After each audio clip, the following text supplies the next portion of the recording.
नमस्ते दोस्तों, स्वागत है आपका हमारे YouTube चैनल हिंदी एस्पिरेंट में। आज हम लोग परिंदे कहानी को कंटिन्यू करने वाले हैं।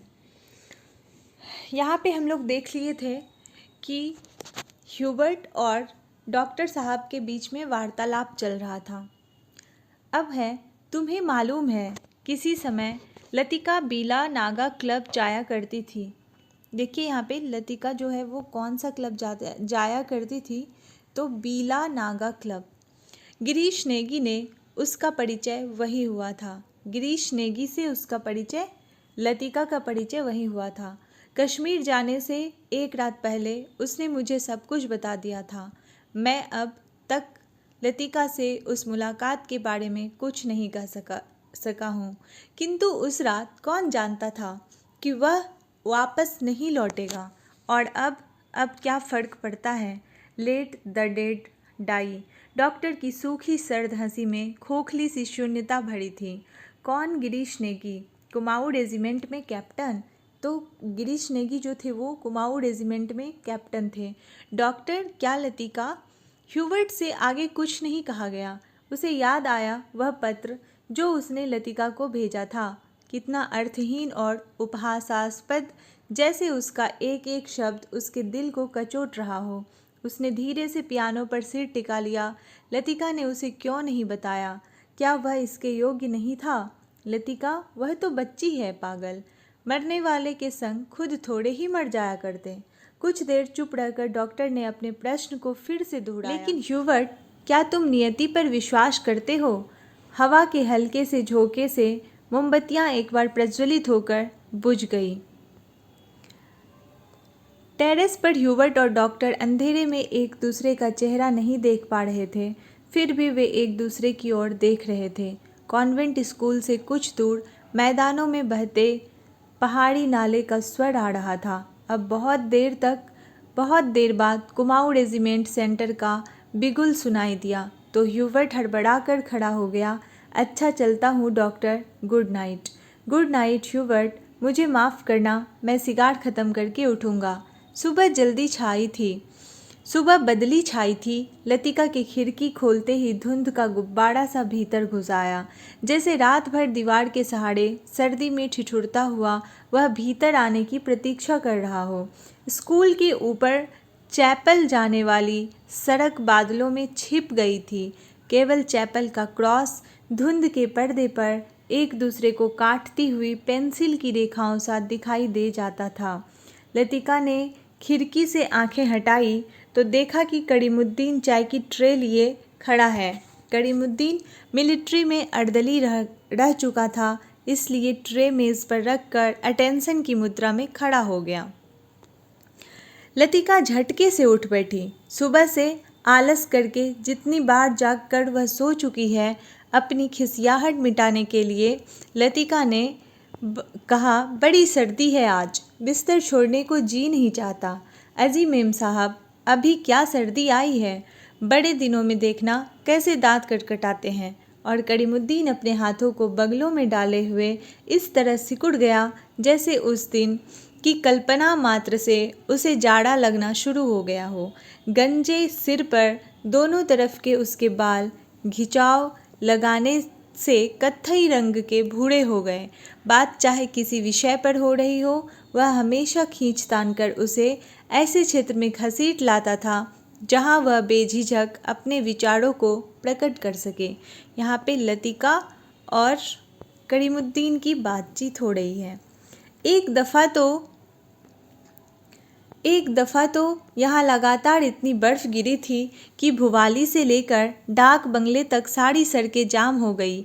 इतनी बर्फ़ थी मेम साहब की पैरों की टहनियाँ तक सिकुड़ कर तीन तनों से लिपट गई थी, बिल्कुल ऐसे। और करीमुद्दीन नीचे झुककर मुर्गा सा बन गया। कब की बात है? लतिका ने पूछा।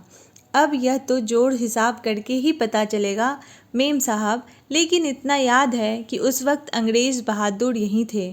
कंटोनमेंट की इमारत पर कौमी झंडा नहीं लगा था। बड़े जबर थे ये अंग्रेज़। 2 घंटों में ही सारी सड़कें साफ करवा दी। उन दिनों की एक सीटी बजते ही 50 घोड़े वाले जमा हो जाते थे।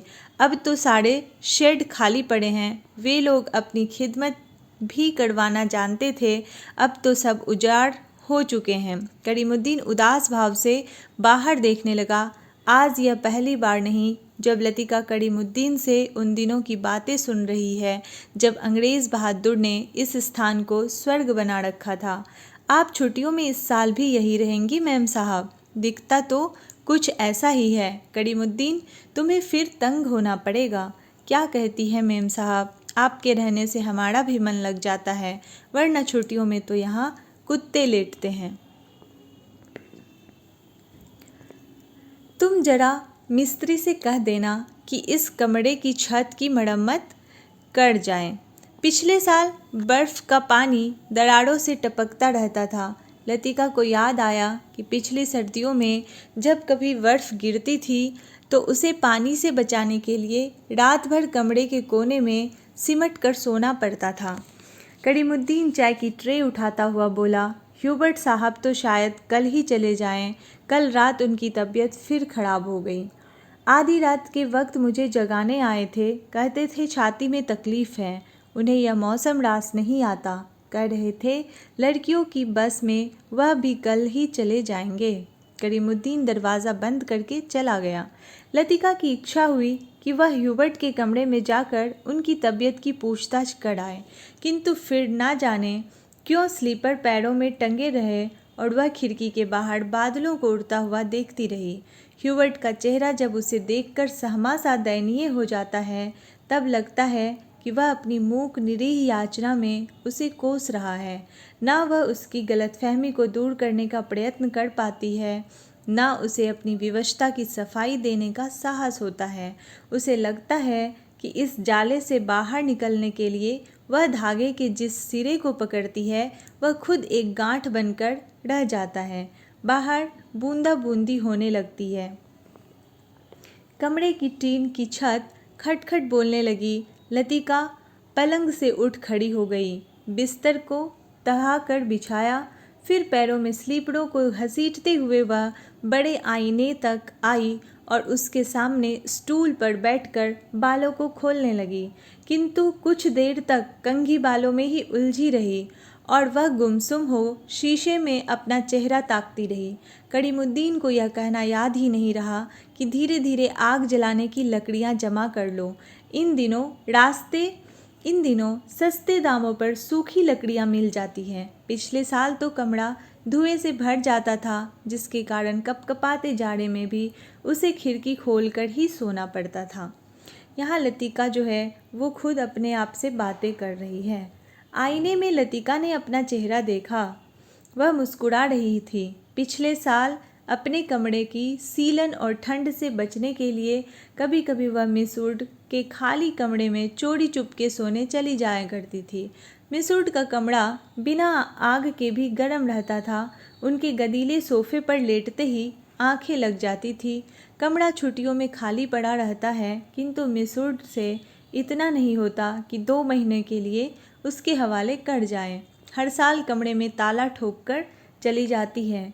वह तो पिछले साल गूसल खाने में भीतर की साकल देना भूल गई थी, जिसे लतिका चोर दरवाजे के रूप में इस्तेमाल करती थी। पहले साल अकेले में उसे बड़ा डर सा लगा था। छुट्टियों में सारे बच्चे स्कूल और हॉस्टल के कमरे सोए सोए करने लगती है। डर के मारे उसे जब कभी नींद नहीं आती थी, तब वह करीमुद्दीन को रात में देर तक बातों में उलझाए रखती थी। बातों में जब खोई सी वह सो जाती, तब करीमुद्दीन चुपचाप लैंप बुझाकर चला जाता था। कभी कभी बीमारी का बहाना करके वह डॉक्टर को बुलावा भेजती थी और बाद में बहुत जिद करके दूसरे कमरे में उनका बिस्तर लगवा देती। लतिका का कंधे से बालों का गुच्छा निकाला और उसे बाहर फेंकने के लिए वह खिड़की के पास आ खड़ी हुई। बाहर छत की ढलान से बारिश के जल की मोटी सी धार बराबर लॉन पर गिर रही थी। मेघाच्छन्न आकाश में सरकते हुए बादलों के पीछे पहाड़ियों के झुंड कभी उभर आते थे, कभी छिप जाते थे, मानो चलती हुई ट्रेन से कोई उन्हें देख रहा है। लतिका ने खिड़की से सिर बाहर निकाल लिया। हवा के झोंकों से उसकी आंखें छिप गई। उसे जितने काम याद आते हैं उतना ही आलस घना होता है। बस की सीटें रिजर्व करवाने के लिए चपरासी को रुपये देने हैं। जो सामान हॉस्टल की लड़कियां पीछे छोड़ जा रही है उन्हें गोदाम में रखवाना होगा।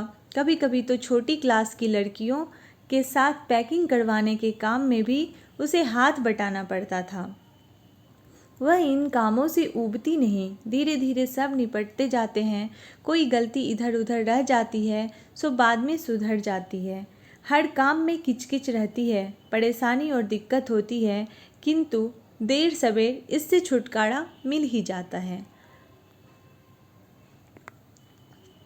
किंतु जब लड़कियों की आखिरी बस चली जाती है तब मन उचट सा जाता है। खाली कॉरिडोर में घूमती हुई वे कभी इस कमरे में जाती है और कभी उसमें। वह नहीं जान पाती कि अपने से क्या करे। दिल कहीं भी नहीं टिक पाता, हमेशा भटकता भटकता सा रहता है। इस सब के बावजूद जब कोई सहज भाव में पूछ बैठता, मिस लतिका छुट्टियों में आप घर नहीं जा रही, तब वह क्या कहे। Ding dong ding, special service के लिए स्कूल चैपल के घंटे बजने लगे। लतिका ने अपना सिर खिड़की से भीतर कर लिया। उसने झटपट साड़ी उतारी और पेटीकोट में ही कंधे पर तौलिया डाले गुसल खाने में घुस गई।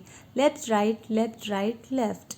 कंटोनमेंट जाने वाली पक्की सड़क पर चार चार की पंक्तियों में कुमाऊं रेजिमेंट के सिपाहियों की एक टुकड़ी मार्च कर रही थी। फौजी बूटी की भारी खुरदरी आवाज़ें स्कूल चैपल की दीवारों से टकराकर भीतर प्रेयर हॉल में गूंज रही थी। ब्लेसेड और द मीक, फादर एलमंड एक एक शब्द चबाते हुए खखाड़ते स्वर में सरमन ऑफ द माउंट पढ़ रहे थे। ईसा मसीह की मूर्ति के नीचे कैंडलब्रियम के दोनों ओर मोमबत्तियां जल रही थी, जिनका प्रकाश आगे बेंचों पर हो रहा था। जिनका प्रकाश आगे बेंचों पर बैठी हुई लड़कियों पर पड़ रहा था। पिछली लाइनों की बेंचें अंधेरे में डूबी हुई थी, जहां लड़कियां प्रार्थना की मुद्रा में बैठी हुई सिर झुकाए एक दूसरे से घुसुर-पुसुर कर रही थी। मिसूड स्कूल सीजन के सफलतापूर्वक समाप्त हो जाने पर विद्यार्थियों और स्टाफ सदस्यों को बधाई देने का भाषण दे चुकी थी और अब फादर के पीछे बैठी हुई अपने में ही कुछ बड़बड़ा रही थी। मानो धीरे धीरे फादर को प्रॉम्प्ट कर रही हो। आगे देखिए। आमीन। फादर एलमंड ने बाइबल मेज पर रख दी और प्रेयर बुक उठा ली। हॉल की खामोशी क्षण भर के लिए टूट गई। लड़कियों ने खड़े होते हुए जानबूझकर बेंचों को पीछे ढकेला। बेंच फर्श पर रगड़ खाकर सीटी बजाती हुई पीछे खिसक गई। हॉल के कोने से हंसी फूट पड़ी। मिसूड का चेहरा तन गया, माथे पर भ्रिकुटियां चढ़ गई। फिर अचानक निस्तब्धता छा गई। हॉल के उस घुटे हुए धुंधलगे में फादर का तीखा फटा हुआ स्वर सुनाई देने लगा। Jesus said, I am the light of the world, he that followeth me shall not walk in darkness but shall have the light of life। Doctor Mukherjee ने ऊब और उकताहट से भरी जम्हाई ली। कब यह किस्सा खत्म होगा? उसने इतने ऊंचे स्वर में लतिका से पूछा कि वह सकुचाकर दूसरी ओर देखने लगी। स्पेशल सर्विस के समय डॉक्टर मुखर्जी के होठों पर व्यंग्यात्मक मुस्कान खिलती रहती और वह धीरे धीरे अपनी मूंछों को खींचता रहता। फादर एलमंड की वेशभूषा देखकर लतिका के दिल में गुदगुदी सी दौड़ गई। जब वह छोटी थी तो अक्सर वह सोचकर विस्मित हो जाया करती कि क्या पादरी लोग सफ़ेद चोगे के नीचे कुछ नहीं पहनते, अगर धोखे से वह ऊपर उठ जाए तो।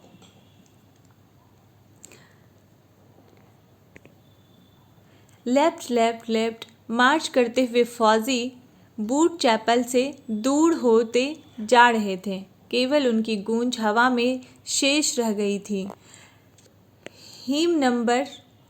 फादर ने प्रार्थना पुस्तक खोलते हुए कहा, हॉल में प्रत्येक लड़की ने डेस्क पर रखी हुई हिम बुक खोल ली। पन्नों को उलटने की खड़खड़ाहट फिसलती हुई एक सिरे से दूसरे सिरे तक फैल गई। आगे की बेंच से उठकर ह्यूबर्ट पियानो के सामने स्टूल पर बैठ गया। संगीत शिक्षक होने के कारण हर साल स्पेशल सर्विस के अवसर पर उसे कॉयर के संग पियानो बजाना पड़ता है। ह्यूबर्ट ने अपने रुमाल से नाक साफ की। अपनी घबराहट छिपाने के लिए ह्यूबर्ट हमेशा ऐसा ही किया करता था। कनखियों से हॉल की ओर देखते हुए अपने कांपते हाथों से हिम बुक खोली। Lead kindly light.